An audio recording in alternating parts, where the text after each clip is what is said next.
दोस्तों, आज की कहानी है सासू माँ मेरा पति मेरे साथ हैं। चलो दोस्तों, कहानी को शुरू करते हैं। रीतु कॉलेज पूरा भी नहीं कर पाई थी कि कुंडाल का रिश्ता आ गया। रीतु के परिवार को रिश्ता जस गया था। कुंडाल से मिलकर देख लो बेटा, पढ़ा लिखा भी है और नौकरी भी अच्छी है। सुना है कि किसी तरह का ऐब भी नहीं है उसमें। साहो तो एक बार मिलकर देख लो उससे, रीतु ने पापा से। ऐसा सुनकर कुंडाल से मिलने का फैसला स्वीकार किया।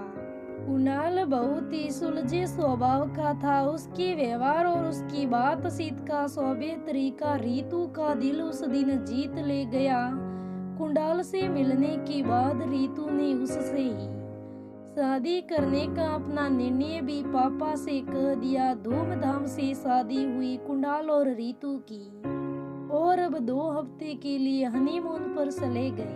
हनीमून से लौटने पर ससुराल घर के काम काज पर व्यस्त थी कि 2 दिन बाद मायके से माँ का फोन आया। सुन बेटा, तेरे पापा की तबीयत बहुत खराब है, हॉस्पिटल में एडमिट किया हुआ है उनको। तू और कुंडाल अगर हो सके तो आ जाना थोड़ा वक्त निकाल कर।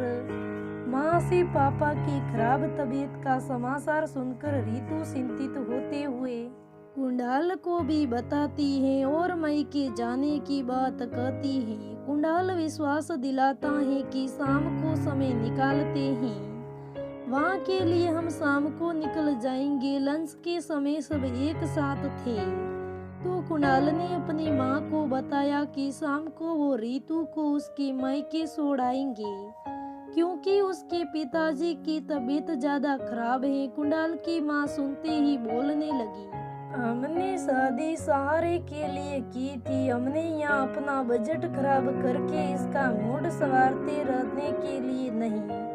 कुछ नहीं हुआ होगा, समधी जी को शादी की थकान में ऐसे हो जाना आम बात है, इसलिए कोई बड़ी बात नहीं है। कुंडाल कुछ दिन बाद छोड़ने जाना रीतु को। अब रीतु का मूड खराब था। मानी मन खुद को तैयार करने लगी थी कि मम्मी जी को फिर मना कर देखेगी। कुंडाल ना साथ आ सके तो कोई बात नहीं, वो अकेली ही जा लेगी।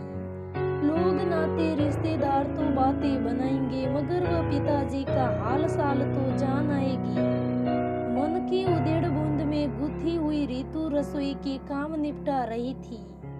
कभी ज्यादा सोचने लगती तो हाउ खुद ही काम के बीच अल्प विराम की स्थिति में आ जाती। वही रीतु की सास उसको न जाने कब से इस तरह का काम करते देख रही थी। तुरंत रीतु के सामने आकर बोल पड़ी, क्या हुआ रीतु, काम में मन नहीं है क्या? मायके जाने से क्या रोक दिया कि काम भी नहीं करना चाह रही हो? नई नई आई हो और अभी से ये मुंह बनाकर बैठी हो। ससुराल में भगवान ही जाने कैसे तू इस घर रिश्ते को इस तरह कब तक निभा पाएगी। नहीं मम्मी जी, आप जिस तरह सोच रही हैं वैसा नहीं कुछ भी, मगर मुझे तो बुरा ये लगा कि आपने एक बार पूछा तो होता। मेरी माँ से नहीं मगर मुझसे ही सही कि क्या हुआ है आखिर मेरे पिताजी को। उनको सीने में तेज दर्द है, सांस लेने में लगातार तकलीफ है और आप मुझसे कुछ दिन बाद जाने की बात कर रही हैं। खैर कोई बात नहीं, आपकी मंजूरी हो तो मैं बिना कुंडाल के भी चली जाने को तैयार हूँ। रीतु ने गर्दन नीचे किए हुए ही बोला, जाओ फिर। कुंडाल का तो वैसे भी इतने दिनों से ऑफिस ही जाना नहीं हुआ है, खुद का मायका है तुम्हारा, किस तरह जाना है वहां तक ये तो जानती ही होगी तुम। जाओ जाओ, निकलो निकलो जल्दी, रीतु की सास ने रीतु से कहा। रीतु की आंखों में आंसू थे। ये सोच सोच कर कि पति कितना भी समझदार हो, कितना भी पत्नी भक्त हो, मगर माँ के परपंच में उसको उलझे जाना पड़ता है। कुंडाल भी सब समझ रहा था, मगर उसने भी उसका कुछ हटकर उपाय निकाला हुआ था। रीतु सास के पैर सूखकर जाने लगी तो उसकी सास बोली, जब भी आओगी फोन फोन पर बता देना आने से पहले, और हाँ ये मुंह बनाने वाली आदत भी छोड़कर आ जाना अपने मायके में। मुंह बनाने वाली बहू यहाँ नहीं चलेगी। रितु ने कुंडाल की तरफ एक उम्मीद से नजर घुमाई, मगर उस उम्मीद पर पानी ही फिरता नजर आ रहा था रितु को। रितु हजारों एहसास दिल में समेटे मायके पहुंच चुकी थी। रितु फ्रेश होकर पिताजी के पास हॉस्पिटल पहुंची तो देखा कुंडाल वहां रितु के पिताजी के पास बैठा था। कुंडाल ने रितु को देखा तो उठकर उसके पास गया और कहने लगा, तुम्हारा पति थोड़ा मजबूर जरूर हो सकता है, मगर पत्नी के एहसास के लिए पत्थर दिल नहीं बन सकता। अभी तुमको मजबूत बनाना है। जिंदगी में नहीं की बात बात पर टूट टूट कर बिखर जाना। सही किया जो तुम आ गई। माँ मुझे यहाँ के लिए रोक पाई थी, मगर ऑफिस के नाम से कैसे रोक लेती। और हमारा काम ही हमारी पूजा होती है रितु, और तुम्हें खुश रखना ही मेरा काम और मेरी पूजा है।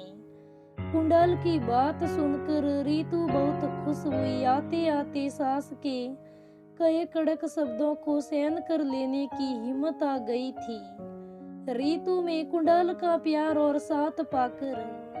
दोस्तों, ऐसी सासें बहुत होती हैं जो बहू के बारे में बिल्कुल भी नहीं सोचती। ऐसी सासें होती हैं जो बहू को कहीं भी आने जाने से रोक देती हैं। क्या वो सही बात है? बिल्कुल गलत है। अपनी बहुओं को ऐसे टोका टोकी मत करे, और खास करके जब जरूरत हो तो मायके जाने से क्यों रोके। उसके पिता की तबीयत खराब है, कोई वो शौक से नहीं जा रही थी जो आपके मना करने पर आज नहीं तो कल चली जाएगी। पर उसके पिताजी की तबीयत खराब है तो उसे जाना भी तो जरूरी था ना।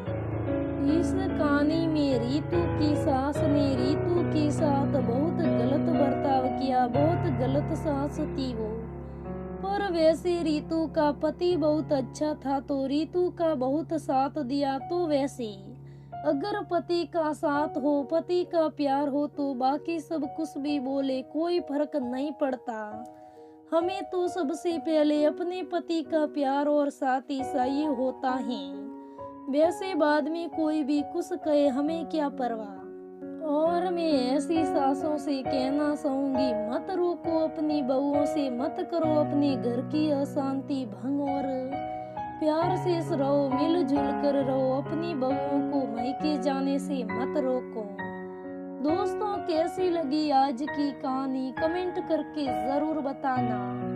अगर कहानी अच्छी लगे तो लाइक करना, शेयर करना, मेरे चैनल को सब्सक्राइब करना। धन्यवाद दोस्तों, फिर मिलेंगे।